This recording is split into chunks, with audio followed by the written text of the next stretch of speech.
Science की प्रमुख मिश्र धातु, जी हाँ, जो कि पूछी जाती है विभिन्न परीक्षाओं में। तो सबसे पहले हम देख रहे हैं सोल्डर। सबसे पहले आ रहा है हमारा सोल्डर। सोल्डर किससे मिलकर बना होता है? टीन तथा लेड से। टीन तथा लेड से मिलकर बना होता है सोल्डर। बना होता है टाका लगाने के काम में उपयोग में लाता है। Time metal. टाइम मेटल बना होता है टीन लेड और एंटीमनी से। टीन लेड और एंटीमनी से काम में, और किस काम में आता है? ये छपाई के काम में आता है टाइम मेटल। फिर आता है bell metal. Bell metal copper तथा टीन से मिलकर बना होता है, घंटे और पुर्जे बनाने के काम में आता है। Bell metal. बेल मेटल होता है कॉपर टीन से बना हुआ और घंटे और पुर्जे बनाने के काम में आता है। फिर आता है पीतल। बहुत ही महत्वपूर्ण मिश्र धातु है ये।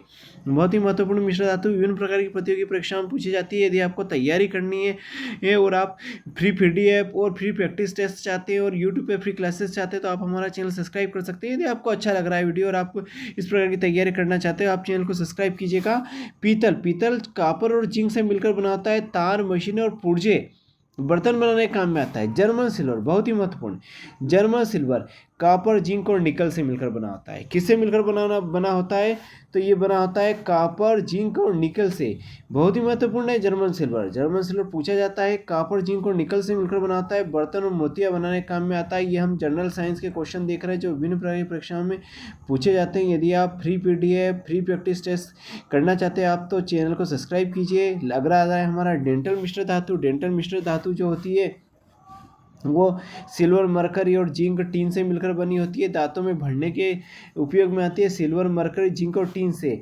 उसके बाद आता है एल्निको आयरन, क्रोमियम और निकल से मिलकर बना होता है। स्थायी चुंबक कहलाता है। कांसा। बहुत ही महत्वपूर्ण क्वेश्चन। इसके बाद आ रहा है कांसा।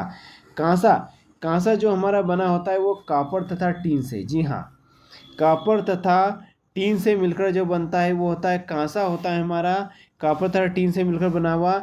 और ये किस काम में आता है? तो ये बर्तन और मूर्तियाँ बनाने के काम में आता है। जी हाँ, बर्तन और मूर्तियाँ बनाने के काम में आता है हमारा कांसा। ये बर्तन तथा मूर्तियाँ बनाने के काम में आता है। इसके बाद आता है ब्यूटर। ब्यूटर बनना होता है टीन तथा लेड से।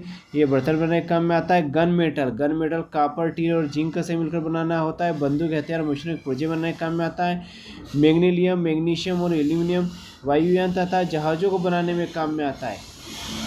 जी हाँ, वायुयान